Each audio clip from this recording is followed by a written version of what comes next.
आदाब, नमस्कार। The red mic में आपका स्वागत है। मैं हूं सौरभ शुक्ला। आप लोग भूल तो नहीं गए जो पारिवारिक लड़ाई चल रही है लालू के परिवार में? वैसी एक पारिवारिक लड़ाई 2017 में अखिलेश यादव के परिवार में हुई थी। ये लड़ाई भाई बहनों के बीच है, लेकिन वो लड़ाई चाचा और भतीजे के बीच है। अब वो लड़ाई जो है 2017 का इलेक्शन कॉस्ट कर गई अखिलेश यादव को। अखिलेश यादव को काफ़ी नुकसान हुआ। शिवपाल अलग पार्टी बना के लड़े। यहाँ ये नहीं हुआ। यहाँ जो लड़ाई हुई वो चुनाव के बाद हुई, लेकिन पैटर्न वही है। सबको सत्ता या कंट्रोल, बात जुड़ी है राजनीति की। कौरव हो पांडव हो, भाई भाइयों के बीच अक्सर सत्ता को लेकर के खींचतान रही है। भाइयों भाइयों में, भाई बहनों में ये सब कुछ होता आया है। तो ऐसा कुछ नया नहीं है जो लालू यादव के परिवार में हो रहा है, लेकिन हो रहा है और गंभीर आरोप लगाए जा रहे हैं। रोहिणी आचार्य, जो लालू यादव की दूसरे नंबर की बेटी हैं मीसा भारती के बाद, वो अपने भाई और अपने भाई के दो करीबी लोगों, संजय यादव जो आरजेडी के राज्यसभा सांसद भी हैं, रमीज जिनका नया नाम है। वैसे रमीज को जो लोग नहीं जानते हैं बता दें कि रमीज तेजस्वी यादव के बेस्ट फ्रेंड हैं। वो 25 साल से तेजस्वी यादव के दोस्त हैं। वो बचपन से साथ में क्रिकेट खेलते आए दिल्ली में, तब से उनके संबंध हैं। तो दिल्ली से वो दोस्ती जो शुरू हुई वो पटना तक अभी भी बादस्तूर जारी है। वो तेजस्वी यादव से मिलते रहते हैं, रोज़ की मुलाकात है। पार्टी के डिसीजंस में भी उनकी एक से होती है, क्योंकि वो नेता के करीब हैं तो उन्हें भी सब लोग सम्मान से देखते हैं। अगर कुछ अच्छा होता है तो तेजस्वी के साथ रमीज की भी वाहवाही होती है, और अब जब चुनाव हार गए हैं तो रमीज पर भी हीट आना लाजमी है। वैसे वो पीछे रहते हैं पर्दे के, लेकिन अब सबसे आगे हैं। हर रोज़ सुबह से लेकर रात तक रमीज का ही चेहरा नज़र में आ रहा है। लेकिन सवाल ये उठ रहा है कि क्या वाकई रोहिणी आचार्य को चप्पल से मारने की कोशिश हुई या उनको चप्पल दिखाई गई? ये एक बहुत बड़ा सवाल है। लेकिन आप सोचिए कि रोहिणी नाराज होकर के अपने घर से निकलती हैं, एयरपोर्ट पहुंचती हैं दिल्ली जाने के लिए, तो उसकी खबर मीडिया को कैसे हो जाती है? एयरपोर्ट पर मीडिया तैनात था। जैसे ही रोहिणी गाड़ी से उतरी, उन पर माइक लगा दिया जाता है और रोहिणी कहती हैं कि वो अपनी पार्टी और परिवार हमेशा के लिए छोड़ रही हैं। उन्होंने जब जवाबदेही मांगी उन लोगों से जिन्हें चाणक्य कहा जा रहा था, उन्होंने इशारा संजय यादव पर किया, तो उन्हें चप्पल दिखाई गई या चप्पल से मारने की बात कही गई। और पूरा देश, पूरी पार्टी पूछ रही है कि पार्टी की जो दुर्गति हुई है उसकी जवाबदेही होनी चाहिए, लेकिन मेरे साथ अभद्रता की गई, मैं परिवार पार्टी छोड़ रही हूँ। और ये कह के रोहिणी निकल जाती हैं, और जैसे ये बयान देती हैं तो सारे देश की सारी खबरें गिर जाती हैं। सुबह से लेकर के रात, रात से लेकर सुबह तक सिर्फ टीवी चैनल्स पर रोहिणी आचार्य और तेजस्वी, संजय यादव, रमीज, इन सब लोगों की बातें होती हैं। और कहा जाता है कि बताइए, देखिए कैसे लोग हैं जिस बेटी ने लालू यादव को अपनी किडनी दी, उनकी जान बचाई, उनको जीवन दान दिया, आज उस बेटी को तिरस्कृत किया जा रहा है, उस बेटी की को बेइज्जत किया जा रहा है।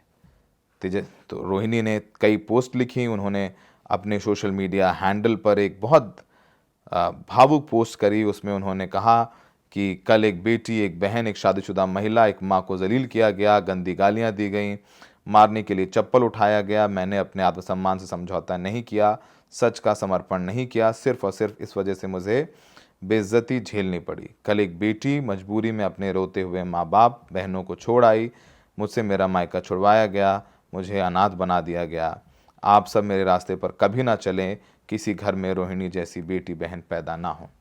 तो सोचिए, जो बात चार दीवारी के अंदर थी वो खुल करके सामने आ गई, मीडिया और सोशल मीडिया पर चल गई। और अब ये जख्म तेजस्वी यादव के साथ हमेशा रहेगा। मरहम तो लगेगा, पट्टी भी लगेगी, घाव भी भरेगा, लेकिन निशान कभी नहीं जाने वाला है। उन पर हमेशा ये सवाल उठेगा राजनीतिक तौर पर कि उन्होंने अपनी बहन को बेइज्जत किया था। पहले तो रोहिणी ने कहा कि वो अपना परिवार घर सब छोड़ आई हैं, लेकिन फिर उन्होंने रविवार को एक बयान दिया कि जो चप्पल वाली बात मैंने कही है वो बिल्कुल सच है, रोहिणी जो कहती है वो सच कहती है। आप जाके तेजस्वी और रमीज़ और संजय यादव से पूछिए। ये इस बार उन्होंने तेजस्वी की पत्नी रेशल का भी नाम लिया और ये कहा कि इन लोगों ने उनको बेइज्जत किया, वो जवाबदेही मांग रही थी और वो पार्टी छोड़ रही हैं, वो बॉम्बे जा रही हैं, उनका परिवार उनका इंतज़ार कर रहा है और वो ये बयान दे करके चली जाती हैं। उनकी आवाज़ ख़राब हो चुकी थी और उसके बाद उनका एक और पोस्ट आता है। वो कहती हैं, कल मुझे गंदी गालियों के साथ बोला गया कि मैं गंदी हूँ और मैंने अपने पिता को अपनी गंदी किडनी लगवा दी। करोड़ों रुपए लिए, टिकट लिया, तब लगवाई गंदी किडनी। सभी बेटी बहन जो शादीशुदा हैं उनको मैं बोलूँगी कि जब आपके मायके में कोई बेटा भाई हो तो भूल कर अपने भगवान रूपी पिता को नहीं बचाएं। अपने भाई उस घर के बेटे को ही बोलें कि वो अपनी या अपने किसी हरियाणवी दोस्त की किडनी लगा दे, यानी संजय यादव की बात कर रही थी। तो ये बात हो गई। तो सुनिए उन्होंने बयान क्या दिया, जब वो दूसरा उनका बयान जो और हंगामा मचा चुका है। फिर हम आपको एक अंदर की बात बताएंगे तो शायद आपने कभी नहीं अभी तक सुनी नहीं होगी। जाकर के वहाँ इंक्वायरी कर लीजिए, सही बात है। रोहिणी जो बोलती है सच बोलती है और जिसको भी कंडेम करना है आपके सामने मेरे सामने बैठवाइए। रोहिणी किस बात पर ये खफा हुए, क्या हुआ, कुछ बताएंगे?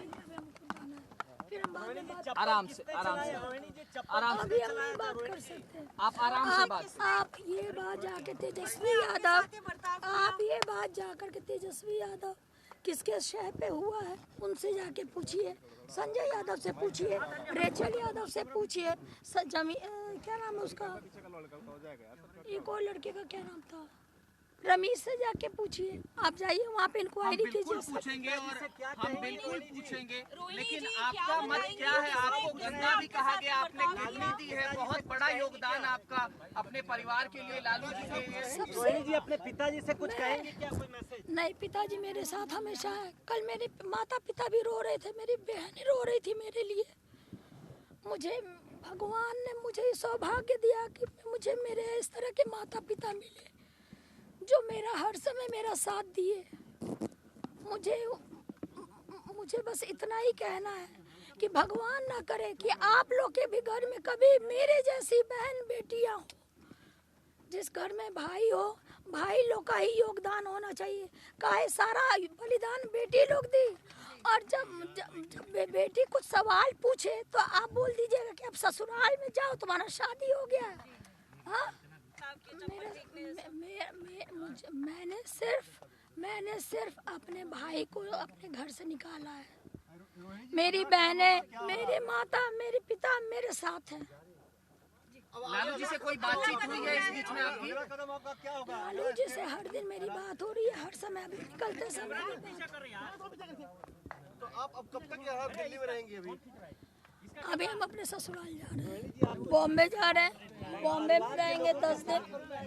मेरी सास भी कल से रो रही है ये सब तमाशा देख करके। उनको मेरी चिंता हुई है इसलिए उन्होंने बुलाया मुझे। मैं जा रही हूँ अपनी सास के पास। तो आपने सुना, तो रोते हुए भावुक रोहिणी आचार्य ये बयान दे रही हैं, सोशल मीडिया पर लिख रही हैं और लालू यादव के घर के झगड़े पर अब स्टोरीज हो रही हैं, तमाशे हो रहे हैं और बीजेपी भी ये मौका कैसे छोड़ देगी। उनके social media head Amit Malviya से लेकर के हर कोई बयान दे रहा है। वो जो कल रोहिणी आचार्य के खिलाफ पार्टी लड़ रही थी सारण से, आज वो रोहिणी को लेकर के उनकी सिंपैथी है, उनको एक मौका भी मिल गया है। वैसे आरजेडी बुरी तरीके से चुनाव हारी है, लेकिन 5 साल बाद तो फिर आरजेडी को चुनाव लड़ना है। अब देखना होगा कि आरजेडी का स्वरूप क्या होता है। रोहिणी ने यह भी कहा कि जब उनके साथ बहस हो रही थी तो उस वक्त लालू और राबड़ी रो रहे थे, उनके माता पिता रो रहे थे। सवाल ये उठता है कि लालू अब क्या इतने असहाय हो गए कि परिवार में इस तरीके की लड़ाई होगी, गहमा गहमी होगी और वो सिर्फ लाचार बन करके रोते रहेंगे? एक बहुत बड़ा सवाल है। दूसरा सबसे बड़ा सवाल ये है कि रोहिणी आचार्य पहले पॉलिटिक्स में नहीं थी। उनकी पॉलिटिक्स में एंट्री होती है तब जब वो अपने पिता को किडनी देती हैं। शायद उनके राजनीतिक महत्वाकांक्षाएं रही हों, वो लोकसभा चुनाव सारण से लड़ती हैं उनके खिलाफ, राजीव प्रताप रूडी के खिलाफ, और वो चुनाव हार जाती हैं 10 या 11 हज़ार वोटों से। फिर वो शायद अपने लिए विधानसभा चुनाव में एक रोल ढूंढ रही थी। उनको लगा कि उन्होंने अपने पिता को किडनी दी है तो उनका भी उतना ही अधिकार है जितना तेजस्वी या तेज प्रताप को, और होना भी चाहिए। लेकिन परिवारवाद की बात भी थी, तो शायद तेजस्वी को लगा कि मीसा भारती पहले से ही सांसद हैं, तेज प्रताप को पार्टी से निकाला जा चुका है, और अगर रोहिणी भी पार्टी में सक्रिय रही या चुनाव लड़ी या उनको बड़ा रोल रहा तो परिवारवाद का आरोप लगता रहेगा, जो बीजेपी और जेडीयू उन पर लगाती रहती है। तो उनको समझाया गया रोहिणी को कि देखिए चुनाव हो रहा है, हमें शांत रहना चाहिए, परिवारवाद का आरोप लगेगा, ये सब सारी बातें कह करके रोहिणी को शांत रखा गया चुनाव में। इस बीच उन्होंने एक बयान भी दिया, एबीपी की रिपोर्टर हैं निधि, उनको इंटरव्यू दिया था राघवपुर में चुनाव के दौरान कि तेजस्वी उनके बेटे जैसे हैं, परिवार में कोई अलग नहीं है, कोई दिक्कत नहीं है, कोई फूट नहीं है। लेकिन वो कहते हैं कि आदमी जब सफल हो जाता है तो हर कोई ताली बजाता है, और वो जब असफल हो जाता है तो हर कोई उसे गाली देता है। अंग्रेजी में सक्सेस कहते हैं, सक्सेस हैज़ मैनी फादर्स। तो आज तेजस्वी यादव चुनाव हार गए हैं, तो अब उनको पार्टी भी बचानी है, परिवार भी बचाना है, बीजेपी से भी मुकाबला करना है, जेडीयू से भी मुकाबला करना है, सीटें कम हैं, सवाल ज़्यादा हैं। ये सब सारी चीज़ें अब तेजस्वी को फेस करनी पड़ेंगी। तेजस्वी के साथ साथ फेस करनी पड़ेगी संजय यादव को भी, क्योंकि वो पार्टी में अहम भूमिका निभा रहे थे। वो सलाहकार भी थे, तेजस्वी के करीबी भी थे, और इस बार तेजस्वी संजय यादव दोनों को ही फ्री हैंड था। लालू यादव का हस्तक्षेप कम था। टिकट काटने से लेकर टिकट बांटने तक जिम्मेदार रहे संजय यादव। इस समय विवाद और आग के बीच में हैं। चुनाव जीतते तो ये मास्टर स्ट्रोक होता संजय यादव को, चाणक्य कहलाए जाते। अब वो हार गए हैं तो वो जयचंद तो कहा ही जा रहा है उनको। लेकिन इस बीच सोचिए कि विलन बन गए तेजस्वी, विलन बन गए संजय यादव और रमीज। तेजस्वी अब भी थोड़ा बचे हुए नजर आते हैं कि तेजस्वी से ये लोग मिलने नहीं देते थे, तेजस्वी इन लोगों के कहने पर चलते थे, तेजस्वी को कैप्चर कर रखा था इन लोगों ने। ये सब सारी बातें होती थी। तो तेजस्वी को बेचारा दिखाया जाए और इन दोनों को विलन बनाया जाए, यानी तेजस्वी की इमेज को मजबूत रखा जाए, बरकरार रखा जाए, और अगर किसी पर तलवार चलनी है तो वो नीचे सोल्जर्स पर चल जाए, सेनापतियों पर चल जाए। तो शायद ये वही सेनापति हैं संजय यादव और रमीज, जिनका सर शायद कलम किया जा रहा है या करवाया जा रहा है तेजस्वी यादव को बचाने के लिए। फिलहाल देखिए, हम लोग राजनीतिक रिपोर्टर हैं, समझते हैं, लेकिन आप सोचिए कि क्या वाकई एक मीटिंग जो बुलाई गई, वैसे कहा जा रहा है कि एक मीटिंग थी परिवार की, और उस मीटिंग में तेजस्वी लेकर आ गए रमीज और संजय यादव को, और वो देख के रोहिणी उखड़ गई। वो चाहती थी कि जवाबदेही हो, संजय यादव पर कार्रवाई हो, सामने जाके जिम्मेदारी लें, लेकिन उसी पर बहसी हुई और बात इतनी बिगड़ गई कि रोहिणी नाराज़ होकर के घर से निकल आई और उन्हें चप्पल मारने और पीटने की बात तक कह दी। रोहिणी चुप नहीं हो रही हैं, तेजस्वी यादव कुछ बोल नहीं रहे हैं, संजय यादव रमीज कोई बयान नहीं दे रहे हैं। एक तरफ का नैरेटिव चल रहा है और दूसरे तरफ का नहीं। अब लालू यादव क्या कुछ बोलेंगे, क्योंकि अब इस पारिवारिक मुठभेड़ में जो आरजेडी का काडर है वो भी टकटकी लगाए देख रहा है। पहले तो वो डिमोरलाइज है कि चुनाव बुरी तरीके से हार गए, दूसरा परिवार में अनबन। तो अब कैसे उत्साह पैदा करेंगे कार्यकर्ताओं में, एक बहुत बड़ी चुनौती है। तो अब आरजेडी को अपनी सर्वाइवल की लड़ाई लड़नी होगी। क्या लालू यादव ये करा सकते हैं तेजस्वी से? पार्टी में क्या बदलेगा नहीं बदलेगा अभी कुछ नहीं कह सकते, लेकिन तेजस्वी के लिए आने वाले दिन ज़रूर कठिन रहने वाले हैं। और क्या मीसा भारती जो सांसद हैं वो भी अपनी चुप्पी तोड़ेंगी?